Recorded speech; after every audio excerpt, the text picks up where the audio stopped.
Appreciate that. Mr. Brady is recognized for. When were you told about the problems with the learner emails? I was February? Told, pardon?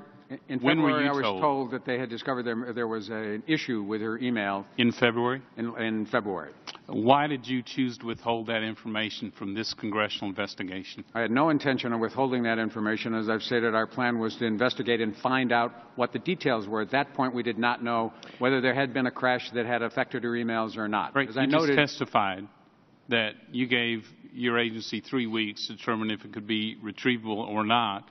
They weren't successful. So, giving you the benefit of the doubt, in March, you knew these emails were not available. Why didn't you inform this congressional investigation then?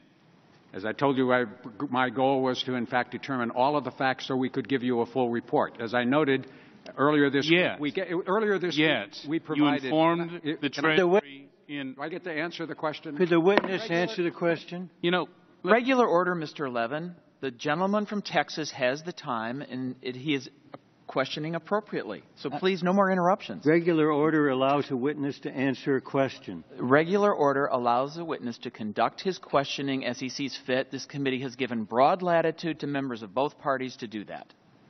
Mr. Chairman, parliamentary restored to Mr. Brady. Mr. Chairman, Brady will continue. Parliamentary inquiry, Mr. Chairman. The gentleman will state his parliamentary inquiry. Under the rules of the House, every member has 5 minutes to pose questions to the witness, and the witness is given an opportunity and a right to respond. Is the chairman saying that the witness does not have a right to respond to the question? The gentleman has had plenty of time to respond. That is not a parliamentary inquiry. Mr. Brady has time. Mr. Chairman, my question is, does the witness have a right to respond to the question? The gentleman has not stated a parliamentary inquiry. The gentleman from Texas. You knew in March. Start again with the question. Yet you withheld the information from this congressional investigation. And in May, you assured this committee that all of Ms. Lerner's emails would be provided to us, yet you knew that that was not possible. No, in fact, I knew that, in fact, we would provide you all the Lois Lerner emails that we had.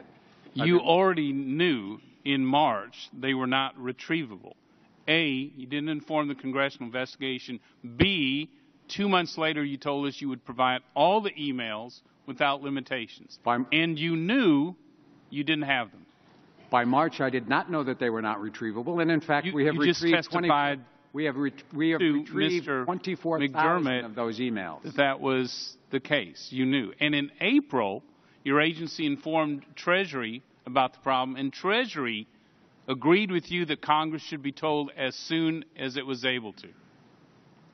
Yet you didn't provide the information, and then you assured us you would provide all the emails without limitation, with no mention that you then knew 2-3 months into this that they weren't retrievable. As noted, and I think your record should make it clear, all of this issue is a result of our providing you a public and fulsome document about this matter. So we have not been hiding it from you. Mr. Commissioner, sending a letter months after you knew the emails were supposedly lost, withholding the information from the investigation. You were aware there was a congressional investigation. I was aware there was an investigation.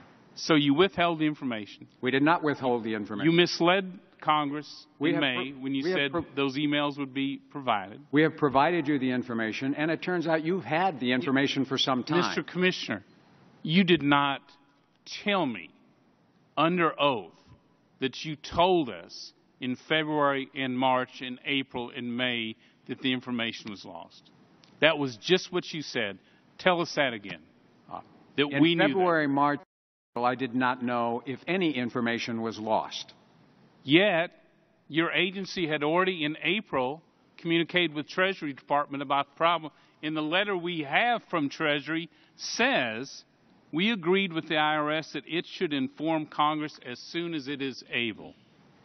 That is the letter today that exactly disputes what you just told us under oath. Exactly disputes it. That letter from Treasury reveals and provides to you all of the Lois Lerner emails so that there is no issue that any Lois Lerner email provided to anyone outside. Mr. Fitzpaine, Assistant Secretary for Legislative Affairs, quote, Treasury agreed with the IRS that it should inform Congress as soon as it was able. Yet you did not.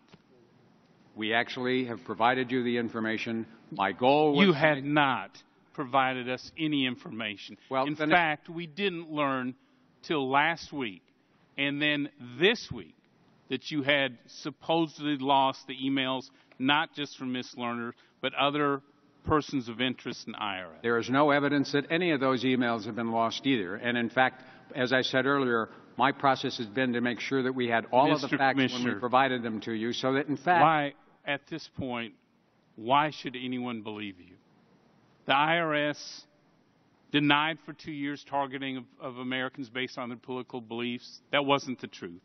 They said it was a few rogue agents in Cincinnati. That wasn't the truth. You said you were targeting liberal organizations. That wasn't the truth. And then you assured us you would provide us all the emails in May, and that wasn't the truth. And today, you're telling us out of thousands of IRS computers, the one that lost the emails was the person of interest in an ongoing congressional investigation. And that is not the truth either. This is the most corrupt and deceitful IRS in the history.